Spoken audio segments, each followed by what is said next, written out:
નમસ્કાર મિત્રો, આપ સૌનું સ્વાગત છે અમારી ન્યૂઝ ચેનલ કેપી ન્યૂઝ 29 પર। નવું વર્ષ 2026 શરૂ થતાં કેન્દ્રીય સરકાર દ્વારા કર્મચારીઓ માટે મોટી ખુશખબરી સામે આવી રહી છે। આજે આપણે વાત કરવા જઈ રહ્યા છીએ 8મા પગાર પંચ વિશે, જેનાથી લાખો કર્મચારીઓ અને પેન્શનરોને મોટો ફાયદો થવાની શક્યતા છે। દર્શક મિત્રો, 8મો પગાર પંચ શું છે તે વધુમાં જાણીએ। દર 10 વર્ષે કેન્દ્ર સરકાર દ્વારા પગાર પંચ બનાવવામાં આવે છે। હાલમાં 7મો પગાર પંચ લાગુ છે અને હવે સરકાર 8મા પગાર પંચની તૈયારીમાં લાગી ગઈ છે। 8મા પગાર પંચ વિશે સરકારનો નિર્ણય।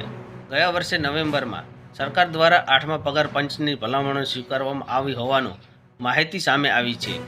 કમિશનને અહેવાલ આપવા માટે 18 મહિના આપવામાં આવ્યા છે। વધુમાં ફિટમેન્ટ ફેક્ટર શું છે તે વિશે જાણીએ। ફિટમેન્ટ ફેક્ટર એટલે પગારમાં કેટલો ગુણાકાર થશે। નિષ્ણાતો અનુસાર ફેક્ટર 2.4 થી 3 વચ્ચે હોઈ શકે છે। એનો અર્થ સીધો 20 થી 35% જેટલો પગાર વધી શકે છે। 8મો પગાર પંચ ક્યારથી મળવા પાત્ર છે તે વિશે વધુમાં જાણીએ। ભલે ગણતરી 1 જાન્યુઆરી 2025થી શરૂ થઈ હોય, પરંતુ વધેલો પગાર 2028થી મળવા પાત્ર છે। બાકી રકમ પણ મળી શકે છે। 8મા પગાર પંચથી પેન્શનરોને ફાયદો।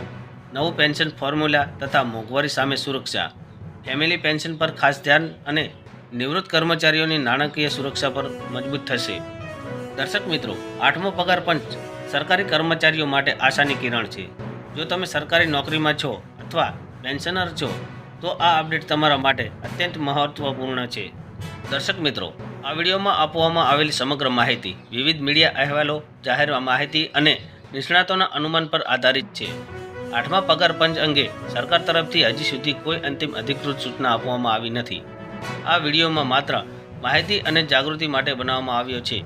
કોઈપણ નાણાકીય તથા પગાર અને પેન્શન સંબંધિત નિર્ણયો લેતા પહેલાં સત્તાવાર સરકારી નોટિફિકેશન અને અધિકૃત સ્ત્રોતો પર ખાતરી જરૂર કરશો। દર્શક મિત્રો, જો આ વિડીયો તમને ઉપયોગી લાગ્યો હોય તો લાઇક કરો, શેર કરો અને સબસ્ક્રાઈબ કરો। જય જવાન, જય કિસાન।